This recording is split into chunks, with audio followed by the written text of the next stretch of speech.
We are here at Money 2020, and I'm talking here to Brett King, and he basically talked to all the payment processors here in this world, and he basically predicted banking 4.0, you're not going to use a bank anymore. Why is that?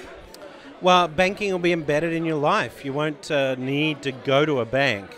That's really the point.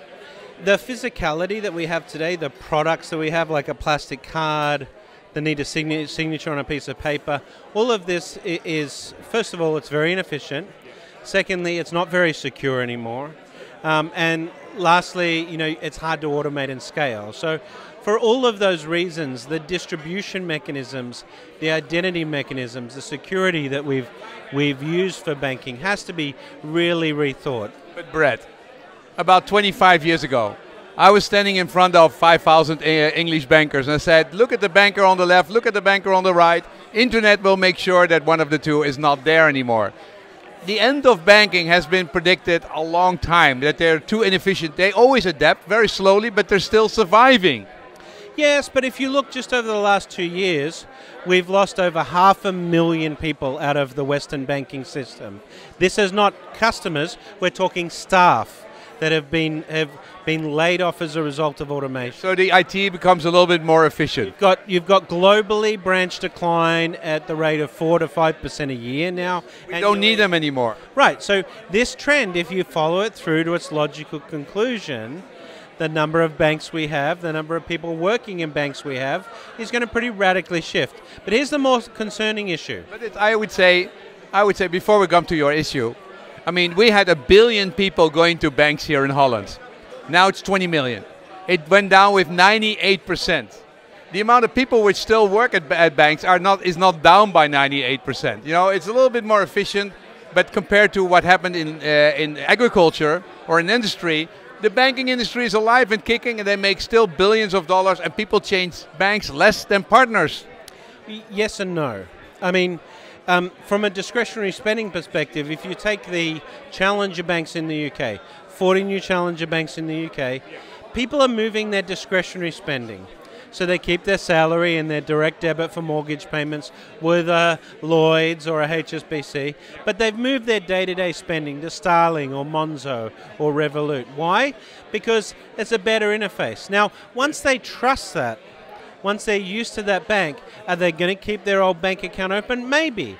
But the bank isn't getting their new business. That's really the point. So, Revolut is fantastic. I love Revolut, and it's nice, and it's a great CEO, and blah, blah, blah.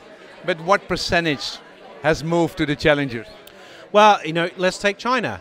No, UK. First UK. I mean, not from a green field thing. From an old banking environment like the European. Well, small percentages. It's about half of the millennials have opened a digital bank account. But look, you've got to. As a futurist, I look at this in the sort of 10, 20-year time frame. I did. I have been in this business for 20 years, and these banks, they hang around there forever. They're so stubbornly staying there, and especially the consumers take forever to change. Yes and no. HSBC and Deutsche Bank were amongst the top 10 companies in the world just a decade ago. They're not anymore. Why? They haven't adapted. They haven't changed. So the fact is that these banks, sure, they're making some profits. ROE on banks has halved what it was prior to 2008. Still high. Yeah, but it's halved.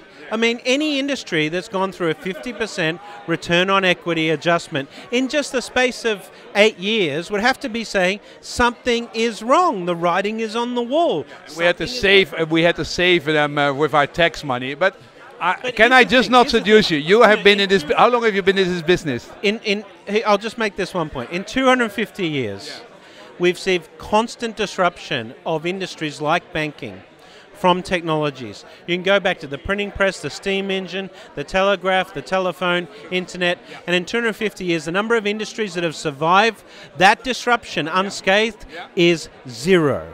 So what you're telling me, there is no precedent in history that supports the argument that banking will survive unscathed. I mean, you're looking at a guy who predicts that bank will die about already 5 times, and they're like a cat with 9 lives. I just wonder why they are so persistent in our life and don't go away even though they make mistakes or even though they're expensive. They will. I think when you have a failure of a couple of big global banks because they're shutting down their retail business because they haven't adapted, that's not that far away. Who will replace them?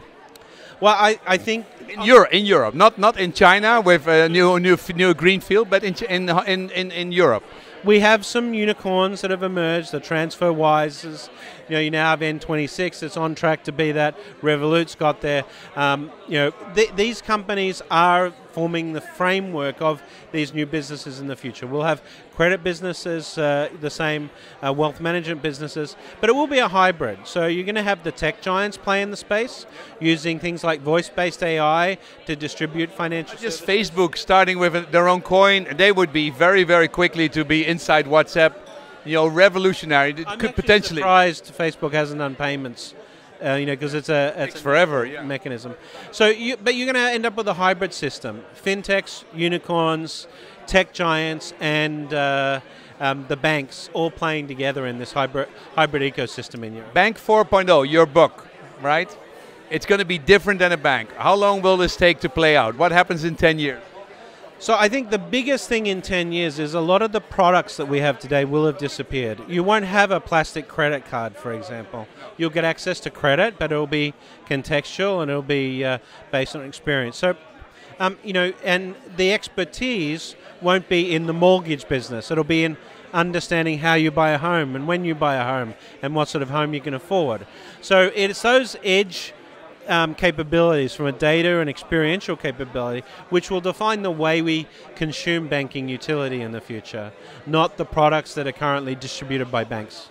Banking 1.0, 2.0, 3.0, and now 4.0. It takes a while, but history will take its place. Thank you, Brad. You're welcome.